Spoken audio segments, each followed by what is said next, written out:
Donald Trump's re-election campaign, from the ads that he's running, the way that he's talking on the campaign trail, the convention that he just had, he has sort of solidified that effort around a few core appeals to his base. And those sorts of appeals, with their fairly obvious connections to violence that's going on against protesters and things about that, things like that, have led many people to talk about fascism in a way that has always sort of been around in American politics, but is seeming more relevant on a daily basis. And so we decided it was a good time to have back on the show the man who literally wrote the book on fascism. The book is How Fascism Works, The Politics of Us and Them. Joining us once again on the Damage Report is the Jacob Arowski Professor of Philosophy at Yale University. Jason Stanley, welcome back to the show. Thank you very much for having me, John. Glad to have you here. It's been a bit since we last spoke, and the world has absolutely fallen apart during that time. And so I have a feeling that probably plays into a little bit of this as well. But I was curious, when we reached out for you to come back on the show, we had just experienced the convention, and that was a very interesting view into not necessarily what the Republican Party actually thinks is happening in the country, but what they want to focus on. What did you think about those nights of speeches? Well, I thought that it was a cult of the leader. The Republican platform was devoted simply to Trump. I mean, there wasn't a Republican platform other than Trump, which is a cult of the leader. We saw 4 of the 6 long speeches at the Republican National Convention given by Trumps. So the identity of the Republican Party seems to be taken over just by Trumpism, by the social and political movement of Trumpism.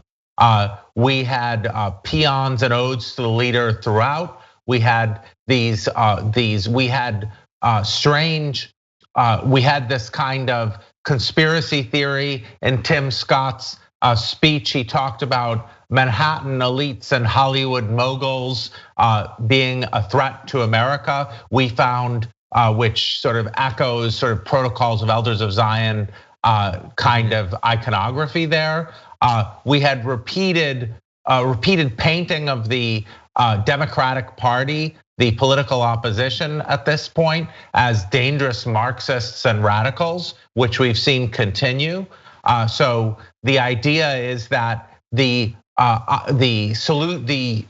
options we face are between communism and the Republican Party. Mm-hmm. So this kind of demonization of opponents is very disturbing in a democracy. Yeah, certainly. Demonization of opponents, of presenting protesters as enemies, certainly. The lines seem to be being drawn very starkly. And so I think that you've mentioned one there, but I'm curious, now that we're very much in campaign mode, previous times when we've talked, it was just during Trump's term. It was him weathering crises and things like that. In his campaign speeches, the way his surrogates are talking about him, are you noticing any new or stronger sort of things you would commonly associate with fascist ideology and those sorts of tropes? Absolutely. So when my book first came out in 2018, people said it's not fascism because there's no militias on the street. There's no winking, there's no relationship between the government and militias, armed militias on the street. Now we have open urgings, or open communication between the president and his campaign, it seems, and these militias. He's calling on people, ordinary citizens, to arm themselves and protect the polls. We had the Department of Administration official raise panic about leftists, insurgents who are going to be threats to the nation this week. We had the president praising a right-wing vigilante who killed 2 people in Kenosha, Wisconsin. And we had him praising the US Marshals killing of someone who killed a right-wing protester. So we have this praising of violence of vigilantes and militia members who take the president's side. And then a call for harsh administrative and state reprisals against those who stand against him. Obviously, I'm not condoning violence against anyone here, but the government should not be talking about state officials making retribution. That's not something we should hear from our administration. We should not hear the administration urging violence. We have law breaking going on. We have a pandemic happening, and we have breaking rules about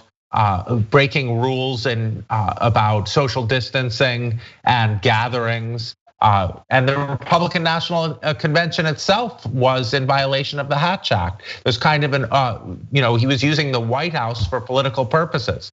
So we have this kind of open flaunting of rules, and that open flaunting is because in this kind of ideology, in fascist ideology, the rules are whatever the leader wants. And we're seeing that more and more. We're seeing the idea, the fascist authority is the leader's authority. And again, we're seeing that. We're seeing all opposition painted as illegitimate. And finally, another objection people made to me was, it's not fascist ideology unless you see the mechanism of democracy itself being challenged. And we're having the mechanism of democracy itself being challenged. We have the election system as being challenged as rigged and corrupt. Yeah, and there's a lot there that I want to return to. But one other objection that we talked about before we started this interview that possibly flows from that is, it's not fascism if it's just. And one of those is if it's really just a cult of personality. Is this really fascism or is this Trumpism? I don't know exactly what the distinctions are supposed to be between those, but what do you think about that attempt to explain it? Yeah, that's a great point, an important point to respond to. People say fascist ideology is a kind of racial hierarchy, a glorification of the nation, and we lack that kind of grand vision here. This is kind of more of a sort of monarchy dictatorship kind of model if it's authoritarianism we're looking at. But I would push back on that. The cult in fascist ideology, the leader represents the nation. And that we saw time and time again in the Republican National Convention, and we're seeing it again in the campaign. Trump is the nation, Trump is the people. In fascist ideology, the leader is the personification of the nation and the personification of his supporters. And we are seeing that crystallization here. We're seeing all the iconic imagery of the nation superimposed upon Trump, and Trump in turn is supposed to represent the nation. So I don't think when people say this is just about Trump and Trumpism, that it means we're not seeing the culmination of fascist ideology and the threat of an authoritarianism with a fascist cast. Because an authoritarianism with a fascist cast involves a leader who represents the nation and whose claims and whose authorities cannot be overruled by anyone else. The Congress, the courts, past precedent.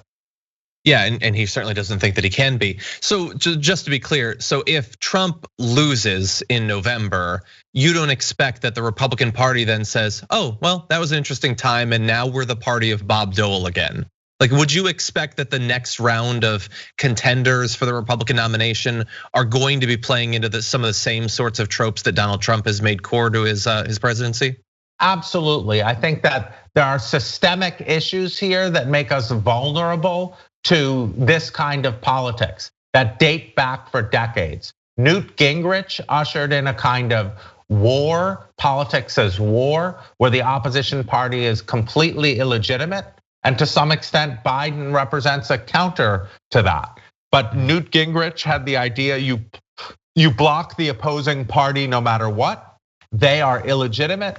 That is a kind of politics that is anti-democratic. Arendt warns of the dangers of loyalty to party over parties, and the Republicans have long said, if we can't rule, no one should.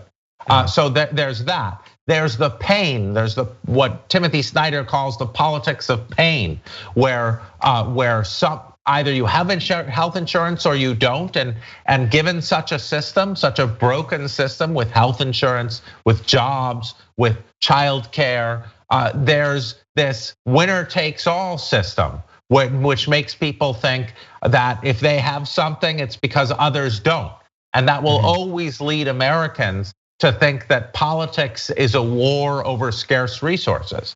And then of course there's the ever-present drumbeat of police violence against Black Americans and massive structural racial inequality that will divide Americans along racial lines. Poor whites will say, what about our pain? What about we're being overlooked in this? Or this is a threat to our safety. And this kind of racial politics will always then feed the flames of a future demagogue.